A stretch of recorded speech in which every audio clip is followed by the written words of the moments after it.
কাছে এবং দূরে দেশ বিদেশে যে যেখানে আছেন সকলকে জানাচ্ছি পবিত্র ঈদুল আজহার শুভেচ্ছা। ঈদ মোবারক। নেশাব পরিমাণ মালের মালিক হলে একজন ব্যক্তির উপরে কোরবানি করা ওয়াজিব। যদি কোনো ব্যক্তি নেশাব পরিমাণ মালের মালিক হওয়ার পরেও যদি কোরবানি না করে, তাদের ব্যাপারে রাসূল করিম সাল্লাল্লাহু আলাইহি সাল্লাম বলেছেন তারা যেন ঈদগাহ ময়দানে না আসে। আল্লাহর হাবিব সাল্লাল্লাহু আলাইহি সাল্লামকে জিজ্ঞেস করা হলো, ইয়া রাসূলুল্লাহ, কোরবানি কি? রাসূল করিম সাল্লাল্লাহু আলাইহি সাল্লাম বললেন, কোরবানি হলো ইব্রাহিম আলাইহিস সালামের সুন্নাহ। এতে রয়েছে অভূতপূর্ব কল্যাণ। কোরবানির পশুর গায়ের মধ্যে যত পশম রয়েছে সেই পরিমাণ নেকি আল্লাহ রাব্বুল আলামিন কোরবানি দাতাকে দান করেন। কোরবানির পশুর যে হুর এবং শিংগুলো রয়েছে সেগুলো মিজানের পাল্লায় নেকি হিসাবে ওজন করা হবে এবং হাসরের মাঠে জাহান্নামের উপরে যখন পুলসিরাতটি কায়েম করা হবে, সেই পুলসিরাত পার হয়ে যখন মানুষকে বলা হবে জান্নাতে যাওয়ার জন্যে, যারা ইখলাসের সাথে একনিষ্ঠতার সাথে কোরবানি করবেন, যদি তারা জান্নাতি হয় তাহলে কোরবানির পশুগুলো এই পুলসিরাত পার হওয়ার বাহন হবে। এই কোরবানির পশুর রক্ত এবং গোশত আল্লাহর কাছে পৌঁছে না। আল্লাহ পাক রব্বুল আলামিন কোরআনে বলেছেন, লা ইয়ানালাল্লাহা লুহুমুহা ওয়ালা দিমাউহা ওয়ালাকি ইয়ানালুহুত তাকওয়া মিনকুম। কোরবানির পশুর রক্ত এবং গোশত আল্লাহর কাছে পৌঁছে না, আল্লাহর কাছে পৌঁছে বান্দার তাকওয়া। এই জন্য আমরা জবাই করব পশুটাকে একমাত্র আল্লাহর জন্য। কোনো লৌকিকতা কাউকে দেখানোর জন্য আমরা কোরবানির পশুকে জবাই করব না। কুল ইন্না সলাতি ওয়া নুসুকি ওয়া মাহইয়ায়া ওয়া মামাতি লিল্লাহি রাব্বিল আলামিন। আমার নামাজ, আমার কুরবানি, আমার জীবন, আমার মরণ একমাত্র আল্লাহর জন্য। তাই তো আল্লাহ রাব্বুল আলামিন বলেছেন, ইন্না আ'তাইনাকাল কাউসার ফাসাল্লি লিরাব্বিকা ওয়ানহার। আল্লাহ বলছেন, হে বন্ধু, আপনি নামাজ পড়ুন এবং কোরবানি করুন। আর এই কোরবানি একমাত্র আল্লাহর নৈকট্য লাভের জন্য করতে হবে। তবে এই কোরবানি করতে গিয়ে আমরা অনেক সময় অনেক ভুল করে ফেলি। এই ভুলগুলো করা যাবে না। কোরবানির পশু ক্রয় করার পরে যখন আপনার কোরবানি দেওয়ার সময় হবে, কোরবানির পশুটিকে জবাই করার পূর্বে আপনার ছুরিটাকে, আপনার জবাইয়ের যে ছুরি অথবা দা আছে সেগুলোকে ভালো করে ধারালো করে নেওয়া মুস্তাহাব। যদি আপনি ধারালো না করে এমনিতেই যদি একদম নর্মালি কোনো ছুরি দিয়ে জবাই করতে গিয়ে পশুর কষ্ট হয়, সেটা কিন্তু মাকরুহ হবে। অনেক সময় দেখা যায় কোরবানির পশুটা এক জায়গায় শোয়াইয়া তাকে খুব কষ্ট দিয়ে টানা খেচড়া করে তাকে জবাই করা হয়, এটাও কিন্তু মাকরুহ হবে। তো সেই জন্য আমরা সেক্ষেত্রে একটু লক্ষ্য রাখবো। অনেকে আমাদের কাছে ইনবক্সেও বলেছেন, জানতে চেয়েছিলেন যে মুসাফিরের উপরে কোরবানি দেওয়া ওয়াজিব কিনা। জি না, মুসাফিরের উপরে কোরবানি দেওয়া ওয়াজিব নয়। এমন কিছু লেখালেখি আমরা পত্র পত্রিকায় এবং বিভিন্ন ধরনের ফেসবুকের পাতায় দেখছি। এই যে বর্তমান চট্টগ্রাম, বিভিন্ন ফেনীর আশেপাশে, সন্দ্বীপ এবং আমাদের আখাউড়ার আশেপাশে কিছু পানি উঠছে এবং সিলেটের অনেক জায়গায় কিন্তু ভারী ঢলে কিন্তু বন্যার মতন রাস্তাঘাটে ভেসে গেছে।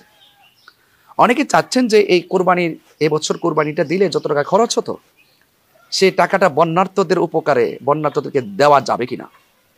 জি না, এটা দেওয়া যাবে না। কোরবানি করা আপনার উপর ওয়াজিব, আপনার ওয়াজিব আপনার উপর। আপনি এটাকে কি করতে হবে? এটা পালন করতে হবে। আপনি যদি একান্তই যদি তাদেরকে কোনো সহযোগিতা করতে চান, তাহলে আপনি আপনার অন্য অর্থ দিয়ে আপনি তাদেরকে সহযোগিতা করতে পারেন। কিছু কিছু বক্তব্য ইউটিউবে এমনও দেখা যায়, কেউ কেউ বলছেন যে কোরবানি 7 শরীকে যে আমরা কোরবানি দেই, অংশীদার যে 7 জন নেই, এটা জায়েজ নাই। না, এটাও একটি ভ্রান্ত কথা। রাসূল করিম সাল্লাল্লাহু আলাইহি সাল্লাম 7 শরীকে কোরবানি করাকে আদেশ করেছেন এবং সাহাবায়ে কেরাম সেখানে অংশীদার হয়েছেন।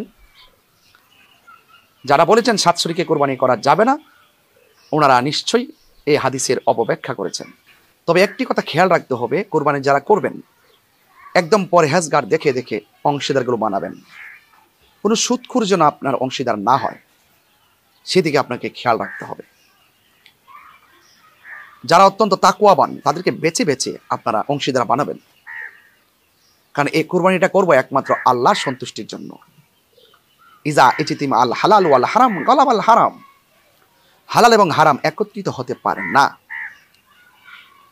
যারা হালাল পন্থায় কুরবানি করবেন সেখানে হারাম খোরকে অংশীদার বানাবেন, সেটা কখনোই যেন না হয়।